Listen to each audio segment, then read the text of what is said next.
I'm a single parent trying to raise my children, so what can you tell me? Alright, what's up, crew? This your girl, Beyond Breon, and I have my girl, Rashida, here with me today. Hey. And we are talking all about that. So today we're talking about financial literacy, and Rashida here is a life insurance agent, and she has an ebook about, tell them. How to make money using life insurance. Okay, Yes. okay. Now, I personally got this book myself, Oh. and I love it. I love it. Now, what I really love is it's very detailed, very detailed. It's not a short book, has quite a bit of pages in there.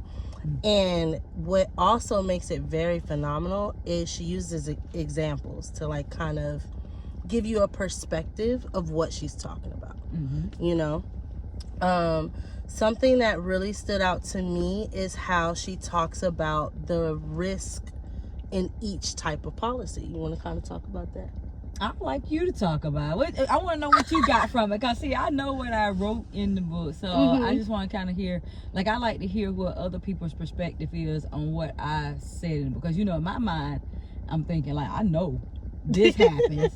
But since you had a chance to read the book, what were your thoughts? How did you feel about it? Okay. So now tell me if I'm wrong, but Okay. it seemed as though she kind of was explaining it in the level of risk. So basically, you had the term policies, and then you have your whole life policies, your IULs. And she even talked about buyer sales agreements. Now, these are things that, some of these things I'm kind of familiar with because I am a newly licensed agent myself, but some things I wasn't really kind of aware of, and she kind of taught me something about it, you know. Like, for example, what was it, irrevocable life insurance trust? You know, I hear about those. I'm still kind of really learning about those. Right. So that's something I wanna play with, even though myself personally, because I want one of those. Why is it? Why do you feel like you want one? I need one for protection of my assets. Right.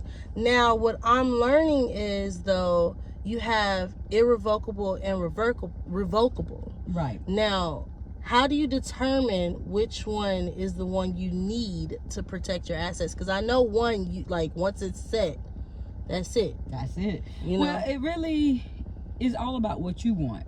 And for the most part, it's not a right or wrong necessarily as far as revocable or irrevocable. You know, irrevocable just means what it means. It can't be changed. Right, it can't be changed. Right, it just depends on what benefits you the most. So when people ask me that, I'll be like, okay, well, what are your goals? What do you hope to accomplish with this type of policy? What do you want to happen? And then from there, that's when I'll say, okay, based on what you're telling me, now we can recommend a specific type of policy. But it's not a right or wrong. It just depends on your specific needs and what you're looking for. Yeah, because I kind of have those kind of conversations when I'm dealing with people with health insurance. Oh, yeah. They're like, what's the best plan? Everybody says that, like, what's the best? And it's like, it's the best is the one that works for you the most. Right. Yeah, because what works for me won't work for you, and vice versa. Right. So you just kind of have to go with what's most beneficial to you and your needs, your families, your lifestyle, everything like that. So you have to look at it holistically, and you can't just look at it from one side. Because I might do a policy that's revocable over here, but then that ain't gonna work for you.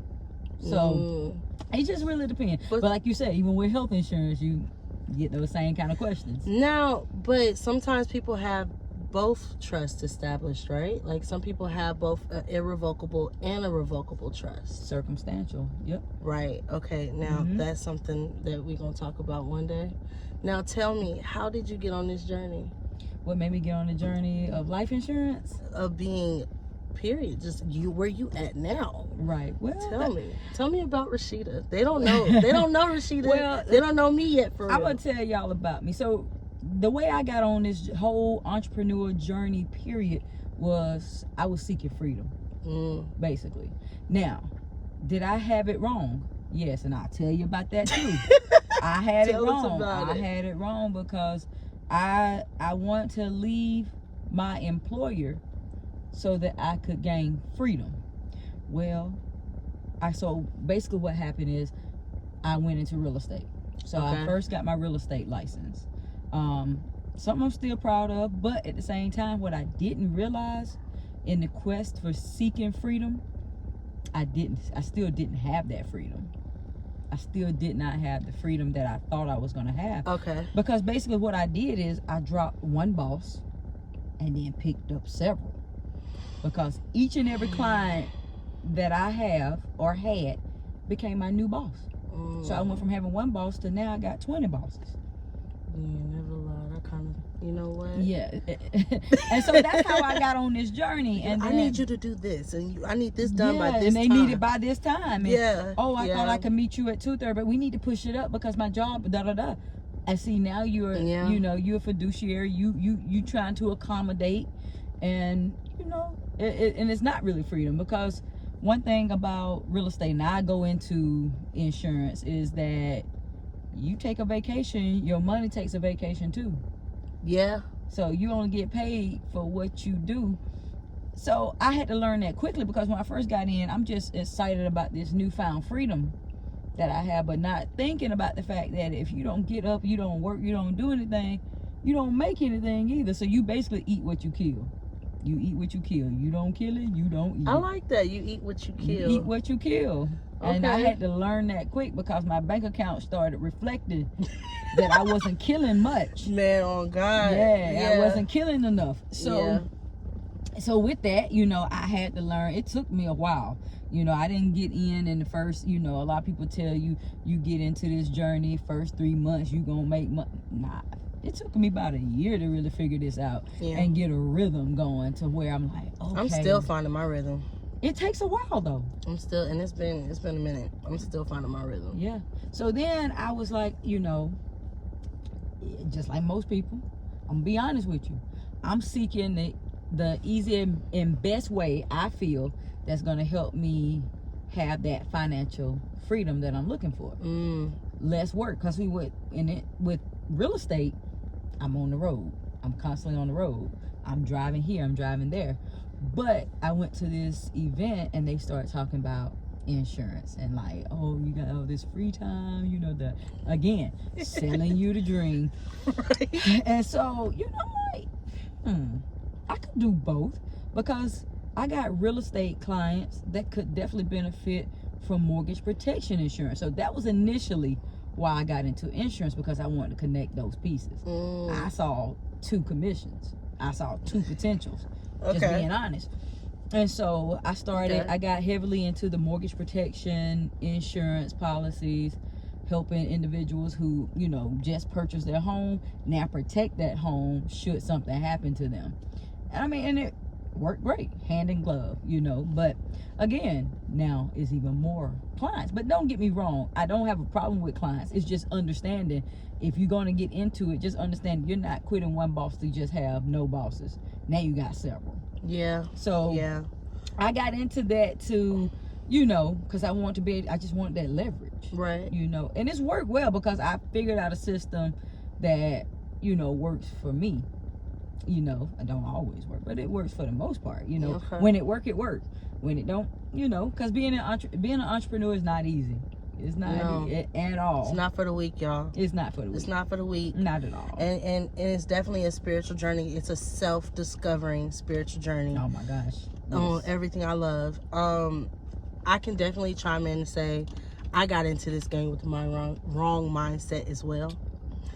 Okay, because I'm gonna be free. No, not free. No. Matter of fact, you realize, but you also realize how much you locked yourself up. Let's talk about that, right? Yeah. Like when I tell you, I chained myself in this box, and I didn't even. It's like you have your own like mental prison. And you don't even realize that you have this mental prison. Yeah. You know what I'm saying? And I still be fighting that thing to this day, okay? I still be like, girl, break free. Right. Break free. You got this. You got this. Like, on everything I love, it's fighting yourself every day. Yeah. Learning what your virtues are. What is your purpose? Right. What is your purpose? Exactly. When I tell you That's the biggest thing. Me figuring out my Right. purpose. Mm-hmm. And like, oh my goodness. Yeah. I just found it. It's been over a year. I just found my purpose. Self-discovery is major, but it don't. And I come think quick. I'm still kind of figuring out that purpose, but I got a pretty good gist of where I'm at. Right. But no, seriously, it has not been easy. I Mm-mm. first got into this, like, as you know, I was like, oh, first I went to do the solar. Yeah. And don't get me wrong, solar is great business, okay? Yeah. It's a learning curve, with anything. Not for you, girl. And then I was like, I'm going to become a scrum master, right? Oh yeah. I am a scrum master. But am I actively working for another company as a scrum master? No, I'm working for myself as a scrum master currently.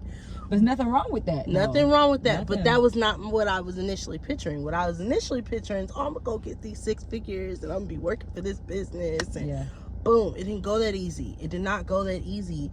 And God had other plans. So here I am, you know what I'm saying? I'm figuring out like what I'm going to do. And I connect with a family friend and we're just sitting there and we just talking in my parents' garage. And she's like, you know what? Now, mind you, I also had this one over here who had mentioned her lifestyle. And I was like, that's interesting, but it didn't hit me the same at that time. Exactly. So my family friend was like, which is Tamika, she was like, yo, you know, a lot of people, they be hearing about, you know, basically establishing these trusts and, you know, being sovereign. In a sense, right? Oh, I remember you talking about that. Right. I do remember that. Right. And she was like, people don't get it that if you really want that lifestyle, get into insurance. Yeah. And I was like, because I started following certain people and I started learning quite a bit. And when you really comprehend how this corporation is established and how it is ran and what is the core of it, it starts with insurance. Yeah, and insurance has the potential to be a very lucrative business, but again, it's going to be about finding that rhythm. No, for real, you have to pick a niche. You have to niche it down. You have to niche it down. Do not, and I don't necessarily know if I want to say do not do this, but the same formula for you won't work for me, if that makes sense. Like, completely. People will go on social media and be like, I did this and I make all this money now and let me tell you what I did so you can replicate. And it don't work that way. You know what? A lot of times when I see, you know, content creators on YouTube talking about how much money they make, first of all, a lot of it is not true, because one thing we have to understand is that people always film and showcase the best parts of their life. Yep. You know, they're going to make themselves sound good. Nobody gets on video and starts talking about the downfalls and the shortcomings or the difficulties of stuff, because they're trying to sell you something at the end of the day. Most of the time, they're trying to sell you a course or they're trying to sell you on something. And so they tell you, I make $200,000 a month. Okay. Maybe you did, most likely you didn't. Not being a hater, because that could happen. I hope you are. But I'm be here to tell you, it's not that easy. You're not gonna pop out tomorrow making that kind of money. You might not even pop out next year making that kind of money for the year. So let alone a month. But again, it's not that it's not doable. It's about finding systems and putting processes in place that can help you get to that level or achieve that level of success. But what I always tell people, and I tell the agents that work with me, is that you kind of have to reverse engineer what you're doing. Like, you have to know your numbers. When you know your numbers and you know what you're trying to get to, that makes it a lot easier. But a lot of people get in blindly, like, all right, so let's make a lot of money. It's like, well, what's your plan? What are you going to do? Again, reverse engineering that. Like, start with, okay, I want to make XYZ amount of money per year. Right. In order to make this, I need to make this per month. And I need to see X amount of clients in order for this to happen. I need to come out of 10, I need to convert 5. You know, so you need to know your conversion. You need to know your numbers. so that you kind of have a path and know where you're going. Right. Because a lot of people just hop into stuff. You hop into the hustle. Nah, for real, I did that. And We all it did. don't feel good, y'all. It don't. Just hopping into that hustle. Because it's easy to hop into a hustle. But the game is sold separately. And that's what people don't tell you. And you get easily discouraged too, because you're sitting there thinking that you're gonna have that dream that they pitch into you, and then it don't come to you, and then you get depressed in a sense, and it's like, oh my God, like I'm struggling. I'm not. I don't know if I'm gonna be able to pay my bill next week. Exactly. Like, you know, you start going through those things, but. It's not that you can't persevere through it, but you really do have to learn your numbers, and that's something that I'm making sure I'm putting that discipline in for myself right now. Like, I'm like, okay, I need this passive income. In order for me to get this passive income, I need to have X amount of dollars in order to sustain my life. You know what I'm saying? Now, what life do I want to have? Okay, if I want to have this life, I need to have X amount of dollars, right? But first, you want to be able to at least sustain your life, right? Write it down, though. That's going to be the key. Like, don't just think it up. Like, write it down. And that's when I started really achieving my goals more, is when I started writing it down. It became real to me. And that's what I tell anybody. I was like, write it down. It don't have to be nothing fancy. You don't have to go out to Walmart buying any fancy planners or nothing like that. You just need to write it down and then stick with it. Develop a schedule, develop a plan, develop the goals, and just try to stick with it. No, seriously. And give yourself goals that can be accomplished, that you can accomplish. Realistic goals. Yeah, realistic goals. Measurable goals. Like if you want to make $3,000 a month, you know what I'm saying? How much is that a day? $150 if you work 20 days out that month, something like that. And how many people do I need to see in order to make that? Right. So you have to figure out, okay, how much do I want to make a year? Right? Don't put no big ass ridiculous number. Like, I'm not gonna lie, Mr. 10 times, that was bullshit. So Mr. 10 times. Wait a minute, who's that? Mr. 10 times. We ain't about to say no names. Is that a book though? Or you know that book. You know that book. The book. Okay. You know that book. Okay. Everybody know that book. Wait a minute. Is that a book? It's a great book. Don't get me wrong. It's a great motivational book. But that's bullshit. Okay. Yeah. I might have to bleep this out. But anyway. So keep it real, keep it raw. I'm saying the cursing girl. I'm trying to keep it. No, you good. They not gonna trip. But no, so basically, like, seriously, you don't want to make your goals too unrealistic. No. You know what I'm saying? It doesn't do well. It just doesn't. It didn't work for me. It didn't work for me. I put it like that. It didn't work for me.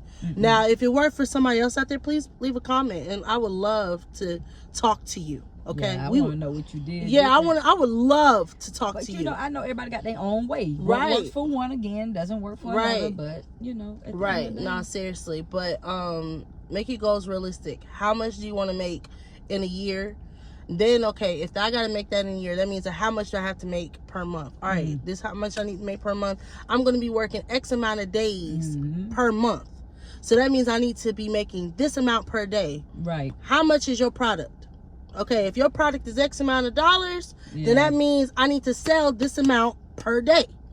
And it's that simple. That's the formula. It took me a minute to get that formula. Hey, it takes, but I got it. Self-discovery is everything. I got the formula. That's the formula for real, though. You don't know what you don't know. No, but you when don't you learn know. it, then that's. And then everything I'm learning, I'm gonna make sure I pitch it and send it on out. You know, because what I think is an issue within our community is people always want to like hold information, and it's like, oh, I'll give you this information for thousands of dollars, and then people spend these thousands of dollars, and it's like, you know, they don't always really get it either. Right. I give out a lot of information for free, really. You know, like you talk to me. She's put me onto some stuff, y'all. And I'm gonna tell y'all something that I discovered. That book right here. Oh yeah, that book was free. She gave me that book for free. Yeah, y'all might not can see that. I don't know. We may have to zoom in, but Selling Secrets You Can't Afford. Yeah, I was handing this book out. When I first got into real estate, I was handing this book out because I'd rather you have the knowledge and come back to me versus me trying to just sell you a book. Because anybody can sell you a $20 book, but I'd rather sell you a $200,000 house. I'd rather get the commission off of that than just out here trying to sell a book. Like, no, that's free. That's free information. just like, you know, even with my life insurance book, I mean, it's not free, but I mean, it's doggone near free. $5. It's $5.99. $4.99, I thought. Something Is like it that. $5.99? It's supposed to be $5.99. Or maybe it is y'all getting it for $4.99. I think mine is $4.99. Yours might have been $4.99. Mine's $4.99. But I mean, it's almost 60 pages. It's a wealth of information that I just want people to have. Yeah. Because I feel like it's so much information. We have a one-track mind when it comes to life insurance. Like, that's just something you get when you die, and you can leave something to your family. But it's much more than that. It's much more and than so